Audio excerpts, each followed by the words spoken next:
The stress of the holiday season got you down? Well, we are going to give you a few tips today to not only survive the holidays, but maybe even enjoy them a little.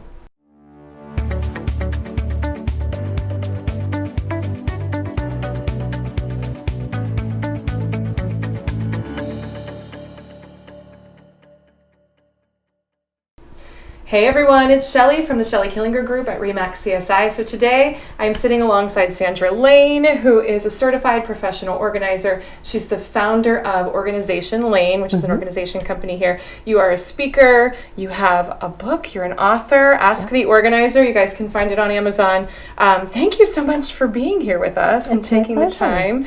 Absolutely. So tell us, before we even dive into the holidays, and you know, we have a really interesting video for you guys today talking about how to simplify the holidays. But before we dive into that, just tell them a little bit about yourself, you know, and your work that you do. Sure. So since 2010, I have been working with residential, business, and student clients to simplify their life by removing the clutter that they no longer need and helping them become better managers of their time and space. I love that. I love that. And you live here in Pittsburgh, yeah? I do. I live in Sewickley. I love it. Well, I am so appreciative of your time. And today, like I said, we're going to talk about simplifying the holidays, which that's a big task to take on, but we're gonna do it today. Oh, we absolutely are. Absolutely. So, you know, what do you feel before anything else is the first step people should take in simplifying the holidays and really getting back to enjoying the holidays? So I think taking a moment to really reflect on, for this season, for this year, what is it that matters most to you? I think most people will say spending time, quality time with their family is what matters most. Right. That needs to be on your radar every time you make a decision about what it is that you want to do. Yeah. No, absolutely. We all have these traditions that we've followed over the years that we've carried. And then just kind of lay those decisions out one by one. Right. Each one of those traditions, each one of those tasks that you have for the holiday. Put them on a whiteboard or a manila pad and really look at them closely.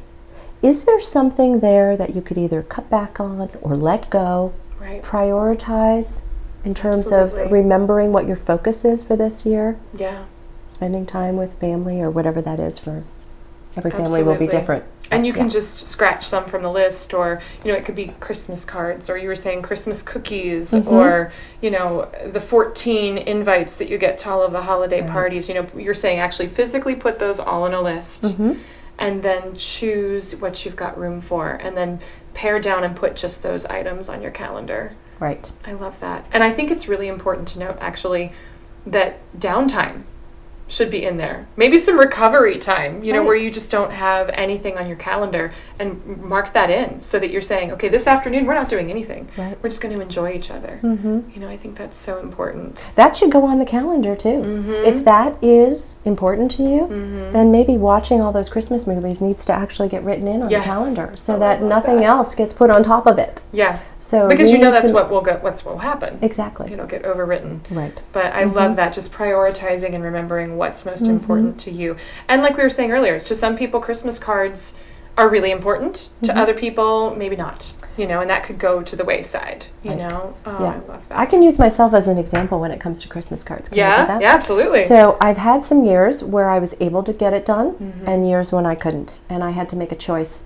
By Thanksgiving, I usually have a pretty good idea whether or not I'm going to pull it off. Yes, because it's all about getting that picture, and that usually happens at Thanksgiving. And some years it happens, and some years it doesn't. And when it doesn't, I am perfectly happy with just sending out a Facebook greeting card to most of the people on my Facebook, you know, group.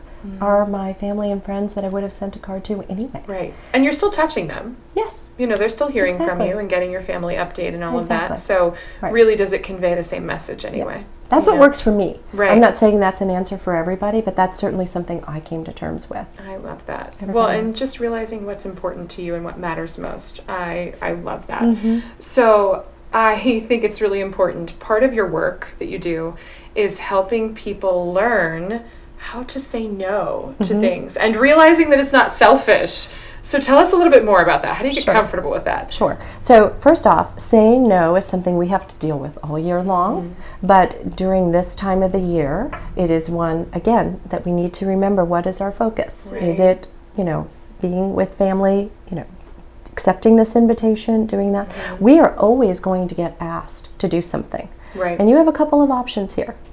So when you are asked, you don't have to answer right away. I love that. Sometimes we feel compelled because we really can't quite come up with an answer, and we just feel compelled to say yes. Right. When in fact we probably should have said no. Because when you say yes consistently, you are most likely saying no to something else that could be very important to either yourself or your family.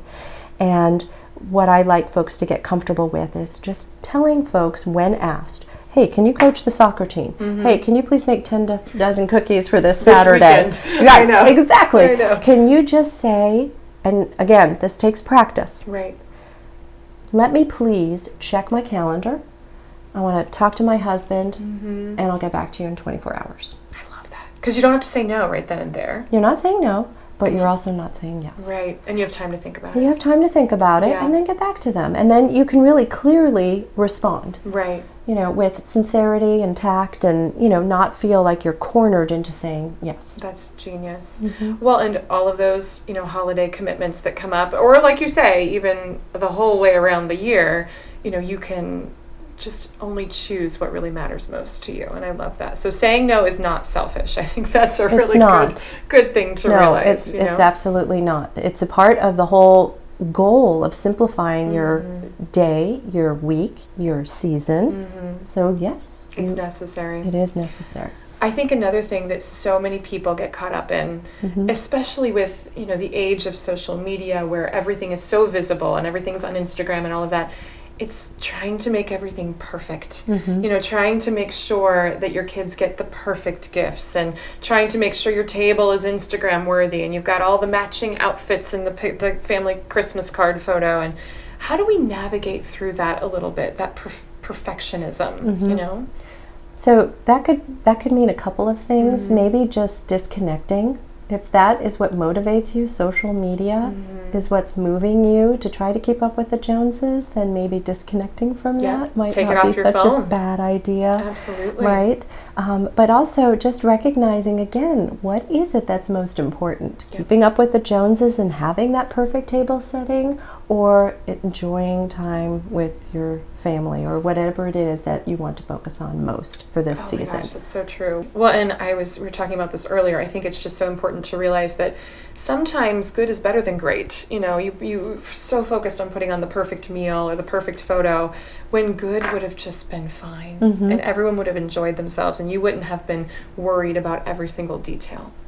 So I think you don't have to eliminate some of the traditions that you have in order to simplify your Christmas, in terms of good and great. Right. Instead of 12 varieties of cookies, how about just 4 or 6? Everyone choose a favorite. Right. Exactly. Absolutely. There are ways to simplify what you're doing and yet still hold true to your traditions. Yes. Well, and that kind of leads me into something else I wanted to talk about. Just because we sat down with the whiteboard and we pared down some of these items that we said, no, we're not going to do this. That doesn't mean that you have to cut things out entirely. Right. You can just maybe cut back. And like you say, do 4 kinds of cookies instead of 12. Right. Give us some other examples. How could you cut back and not cut out?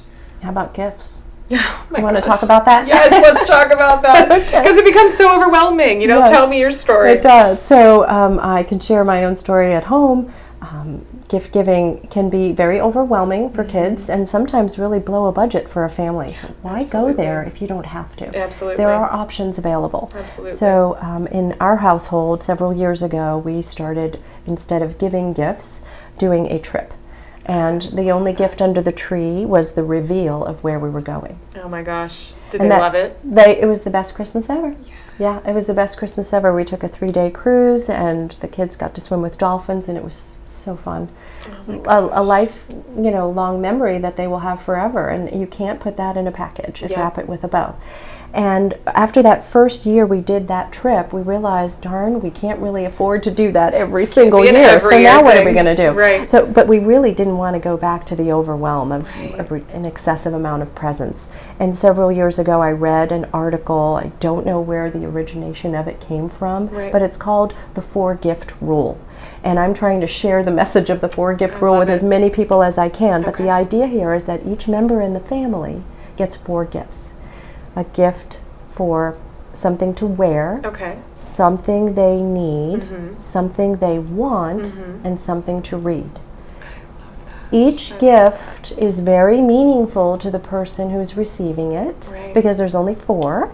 And as a shopper, you are shopping with so much more intention and mindfulness because you know you've only got 4 gifts to purchase and you want them to be spot on. Yeah, you want them to make them count, you know? Oh, exactly. I love that. Yeah, so that's what we do on our off years, and then we take trips on the other years. Oh, that's a genius idea, guys. Write that one down. That is a genius idea. That's what works for us and our family, but it has certainly simplified the holidays. And again, it's about what matters most. And to us, it was just the experience of being together. Yes. Oh, I love that. So cut back, don't cut out, you know? That is perfect. Well, guys, I really hope that you have found this helpful today. Sandra, thank you so much for stopping by and for chatting with us. I think the message at the end of the day is just focus on what is most important to you and simplify as much as you can, because less truly is more sometimes. But where can they find you? Organizationlane.com, my website. Also features the various platforms on social media where you can find me. And my book is on Amazon.com. Ask the Organizer. I love it. I love it. Well, thank you again, guys. Please share this with a friend. You know everyone's frazzled this time of year and someone may need this info. So thanks for watching, guys. We'll see you next time.